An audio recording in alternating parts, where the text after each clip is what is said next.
In this episode, I'd like to continue what I have been talking about in the past, specifically with regard to the COVID-19 vaccines and Malaysia's response. But before that, I would like to ask, with regard to the mRNA technology being touted by at least two vaccine providers, is this mRNA vaccine really a vaccine? Is this an mRNA packaged in a fat envelope that is delivered to a cell, a medical device designed to stimulate the human cell into becoming a pathogen creator? Is not a vaccine supposed to stimulate an immunity and disrupt transmission? Now, is the mRNA strand that is introduced to the cell supposed to stop transmission, or is it a treatment?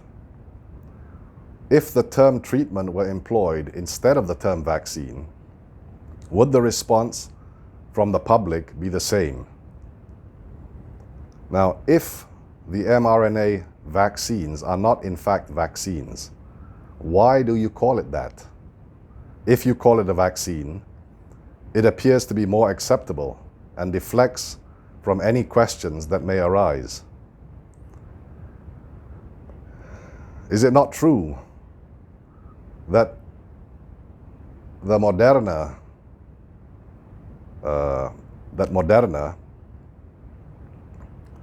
began as a chemotherapy company for cancer, not a vaccine manufacturer? Now, if one were to say, let's give people chemotherapy as a preventive measure for cancer that they may or may not get, what do you think the people's response would be to that? People would probably be outraged. People would be laughing at you. But this is exactly what they're saying. Because in the same way, isn't this mRNA technology a mechanical device inside a packet of technology inserted into the human system to activate the cell to become a pathogen manufacturing site? Is it not a chemical pathogen device meant to unleash a chemical pathogen production within a cell? Is it a living system? Is it a biological system? If it is not a living system and is not a biological system, what is it? Is it a physical technology that comes in a molecular package? If that is the case, is it a vaccine? Or is it a synthetic pathogen where the pathogenic part of the virus is injected into the body? Now, many people who have contracted the virus, this virus, they are asymptomatic. In other words, they don't show any signs of being infected. Now, what would happen if one were to introduce this technology into the human cell? Would those people suffer from adverse effects? What percentage of those people would suffer from adverse effects? Is there any data to show such a thing? If this mRNA technology is in fact a synthetic pathogen, then clearly one is getting injected to include illness, or rather to induce an illness, not to induce an immunotransmissive response. In other words, it is not going to prevent the infected individual from transmitting the virus, but rather it is supposed to have your own cell get you sick.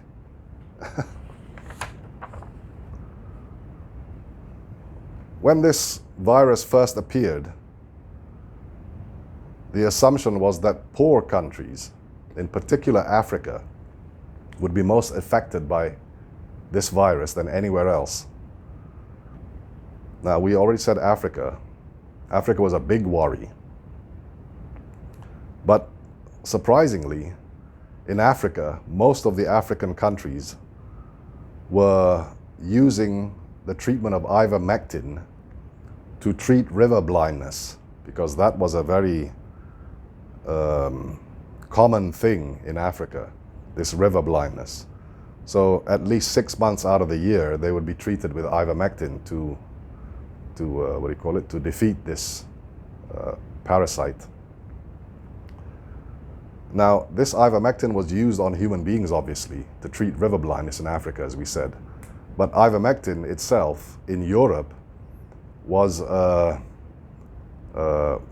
veterinary treatment. In other words, it was used primarily on animals, not on human beings.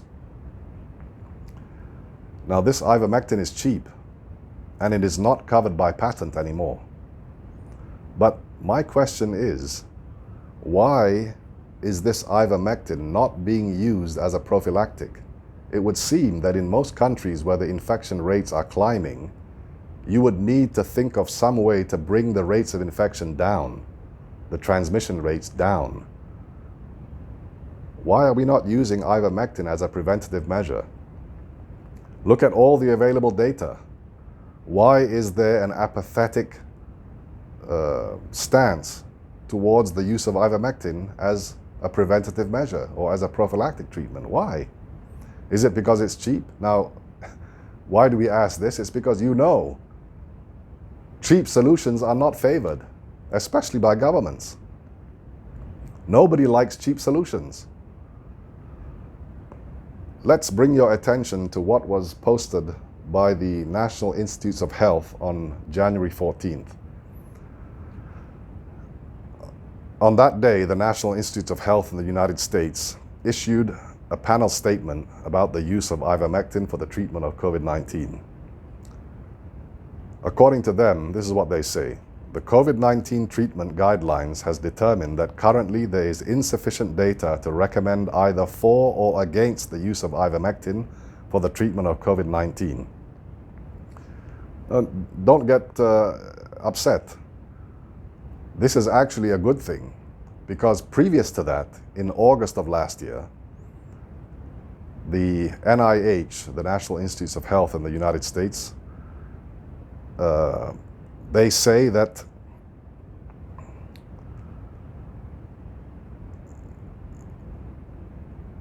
they recommended against the use of ivermectin for the treatment of COVID-19, except in a clinical trial. That was an earlier statement by the NIH. But now they have changed their stance. They have said that there's insufficient data to recommend either for or against the use of ivermectin. Therefore, what they're saying is that they can't recommend it. Therefore, it's up to you whether you want to or whether you don't want to use it. That's basically what they're saying. And this is a marked departure from their earlier statement where they recommended against it. Now they're saying they can't recommend for or against, which means there has been some shift in their perspective towards the use of ivermectin as a treatment for COVID-19, or at least as a prophylactic. This ivermectin itself has undergone multiple randomized controlled trials and meta-analyses of randomized controlled trials that demonstrate a significantly large reduction in mortality rates, shorter duration of hospital stays, a profound reduction in the infectivity rate, faster times to clinical recovery, and faster times to viral clearance. It is globally available, it is cheap, and it is given orally. It requires no special shipping and handling, and is said to be safe to be used. So it is also the only drug, it's the only drug so far that can be widely used in outpatient treatment, early outpatient treatment, and in the prevention of transmission. So my question is this: why are we waiting to use ivermectin as a prophylactic treatment, if anything? Why are we not using ivermectin as a prophylactic and as a treatment for COVID-19? What are we waiting for? If the argument is that further studies need to be conducted, further trials need to be conducted. Now, remember, this is a drug that has been available since 1975. Why are we waiting? And if, like I said, the argument is that we need more data, we need more this, we need more that, we need more studies to be conducted. If that's the argument, then how do you answer the fact that what we seem to be doing is going ahead with mRNA technology, given the fact that there's still insufficient evidence, still further studies need to be conducted, and the results are still inconclusive. And therefore it seems like a paradox. On the one hand, you're saying that you have to take this vaccine, which it is uncertain whether it really is a vaccine or not. Secondly, you have a drug, Ivermectin, which is readily available, it's cheap.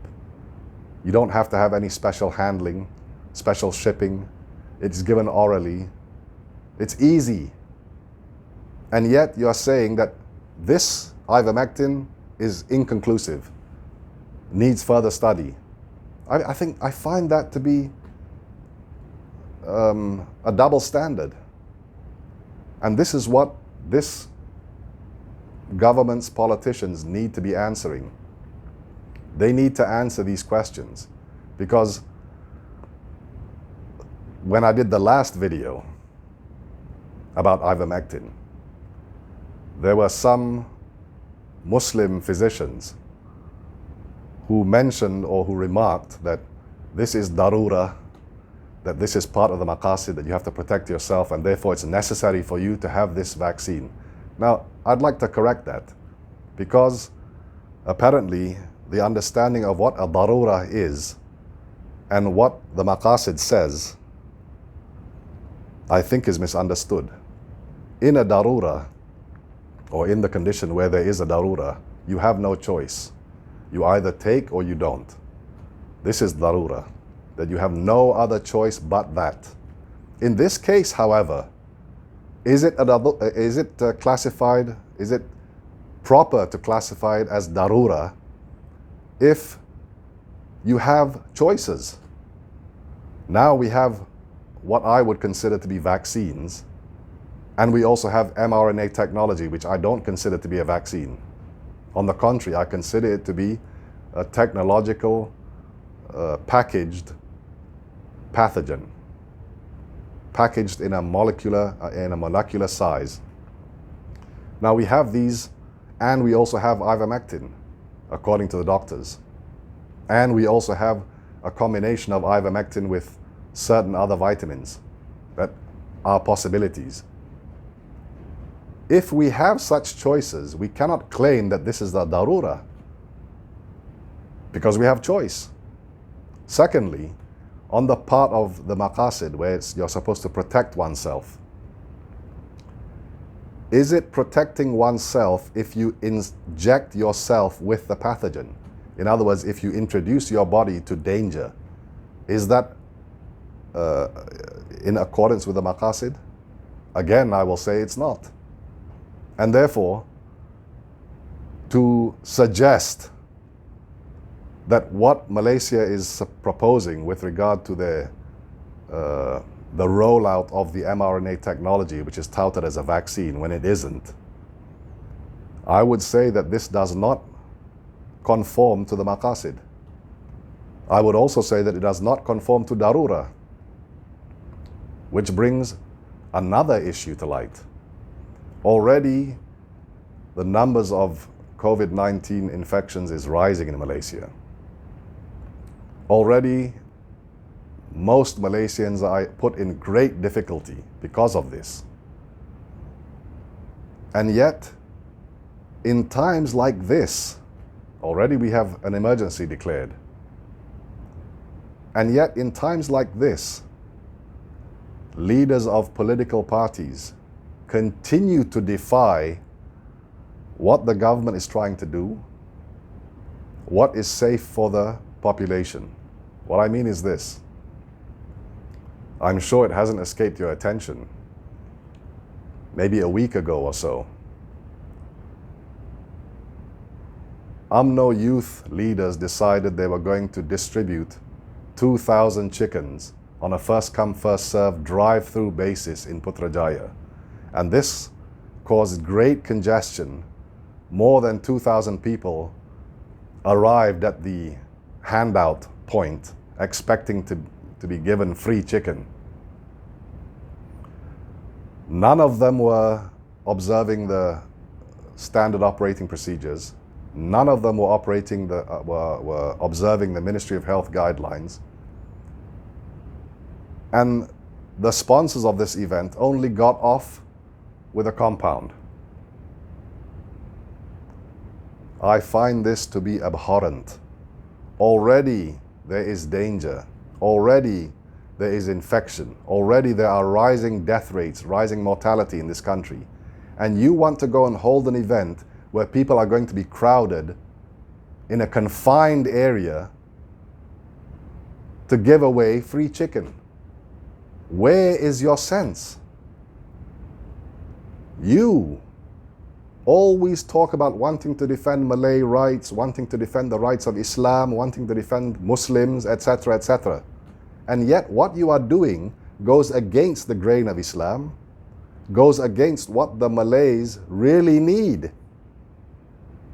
You are wasting money on silly things. You are not putting money where it's supposed to be put. You are not putting money into education. You are not putting money into research, enough money. I mean, you are putting money, but you are not putting the right amount or a sufficient amount for research to be carried out, for education to be carried out, for more skilled professorial positions to be filled, for higher paying salaries for good professors.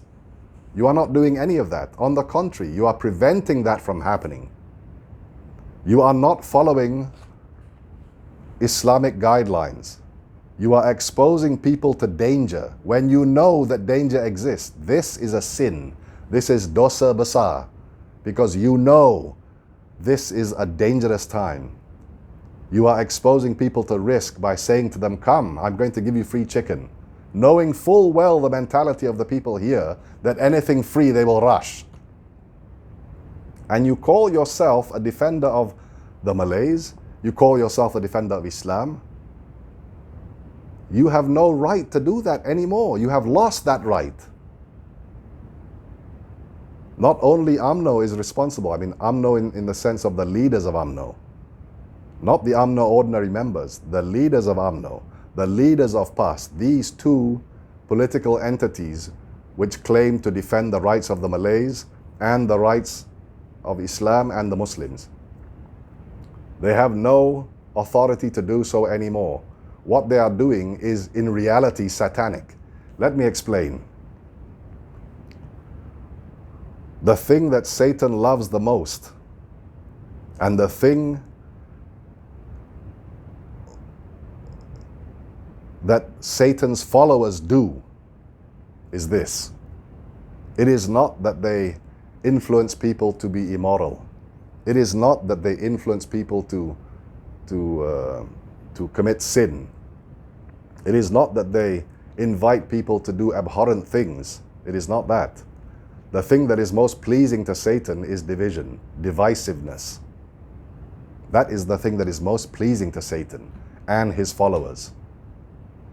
What you have done, you, in other words, the leaders of UMNO and the leaders of PAS, for the past 50, 60 years, is a continuation of an attempt to divide not only the Malays, but also to divide the Malaysians. You have tried to put them into categories. This is a Malay, this is a Chinese, this is an Indian, this is so and so and so. This is a Muslim, this is a Kafir. What you are doing is un-Islamic. The guidelines of the Quran are very clear. You are not supposed to divide. You are supposed to you are supposed to unite, and you are not doing that. You have not done that, and that is disgraceful. And the fact that the ordinary members don't realize this is because you have already convinced them through your ideological preachings that what you are doing represents what Islam says, and that is not what Islam says. What you have done is you have corrupted what Islam has said. Both you, the leaders of UMNO, and the leaders of PAS. Ini dosa besar. Dosa besar. It is not right. And you continue to do this. You have lost legitimacy. Now is the time for you, the ordinary members, to think to yourselves, is my political allegiance to this party ideologically sound or not? Because I don't see any change within this country's racial discrimination without a change in political ideology from both these two large Malay political parties. Without an ideological change, nothing is going to change. That is true. Because up till now, since the time that UMNO was formed, as early as 1948, UMNO was formed in 1946, remember that. But in 1948, the president of UMNO at the time was telling the UMNO members that there was already division happening within UMNO itself amongst the Malays. There was already division happening amongst the Malays in the country. That was in 1948. Only 2 years after UMNO united the Malays to oppose the Malayan Union. That was only 2 years later. Already there were problems. And this is in 1948. We are now in 2021. Your divisive nature has continued since 1948 until 2021. And this divisive nature is because of your ideology. Your ideology needs to change. You cannot use your ideology's reasoning to be Islamic. It is not Islamic. It is the antithesis to Islam. Where Islam says to unite, you divide. This is not the way I would envision my country, Malaysia, to be. And I'm not about to wait until I'm old and infirm, or even until I die, for any change to happen. We have to endeavor to make the change now. You have to change your political ideology. Are you willing to do such a thing? In my opinion, and this is just my humble opinion, I have no confidence that the UMNO leaders today, or the leaders from past today, or for that matter, certain people in the ruling government today, have the capacity to change that ideology. When you think that this country belongs to you because you are a Malay, you should realize, as far as Islam is concerned, if you understand it properly, nothing truly belongs to you. You are only here as a trustee. You are only given an amana. You have not got any ownership. You are not going to take anything with you when you die. What you leave behind is what is important. If you leave behind a legacy of divisiveness, if you leave behind a legacy of chaos, then you have to be prepared to answer for that. If, on the other hand, you leave behind a legacy of unity, a legacy of progress, your name will be remembered for thousands of years, perhaps. But from what I see today, you are not doing that. You need to change. And unfortunately, the leaders in UMNO and in PAS, they are still denying the fact that the people have rejected them in the last election. And they are still exhibiting that note of arrogance that they can do no wrong. This is not the kind of leaders you want. A kind of leader who cannot admit mistake. A kind of leader who cannot be putting himself in the proper place. A leader who has no tawadu'. You cannot follow this kind of person. Islam says you cannot divide, you must unite. But what you are doing is you are dividing, you are not uniting, and you continually and habitually doing. Which means you cannot learn another way. Which means you do not need to be in the position of authority trying to guide a flock, because you have already misguided them. I remember years ago, 10, 15 years ago, I used to see these bumper stickers on the cars that said, "We are Khalīfa of Allah." Really? Do you really think that you are Khalīfa of Allah? That is nonsense.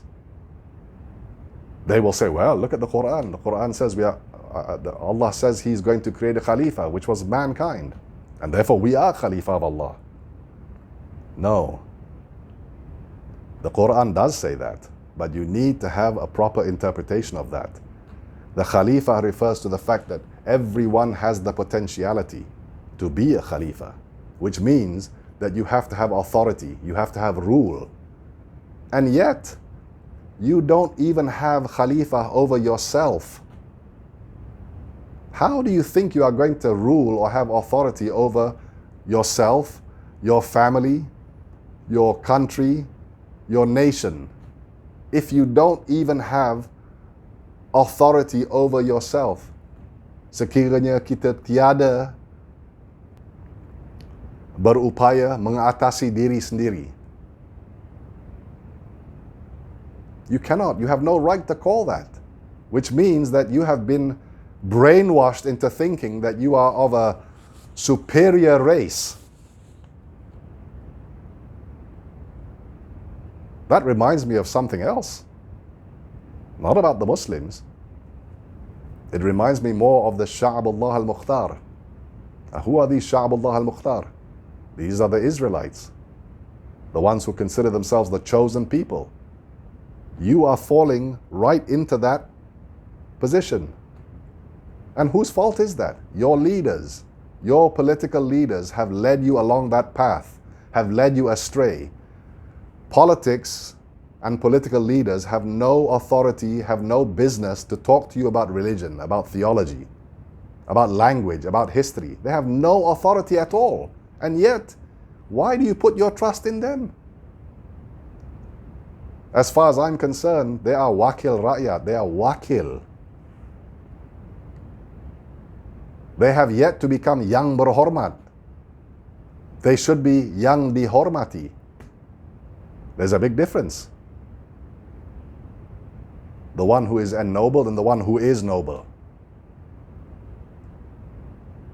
We, on the other hand, when I say we, I mean the general population, follow blindly the advice of the politician simply because of his outward appearance, of what he wears, of how skillfully he is with reciting a verse from the Quran, or how skilled he is at pointing out one particular verse in relation to something else, even though it might be a mistake.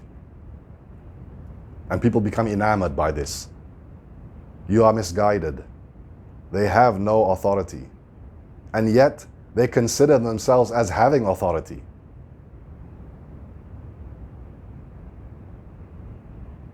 Even when the rulers criticize them, they still don't take any heed. Even when the rulers say they shouldn't be doing certain things, they still don't listen. They still think that they are above that. This is your political leaders. Why? Why do you allow this to happen? I hope that this has been useful and that this is some food for thought. Until next time.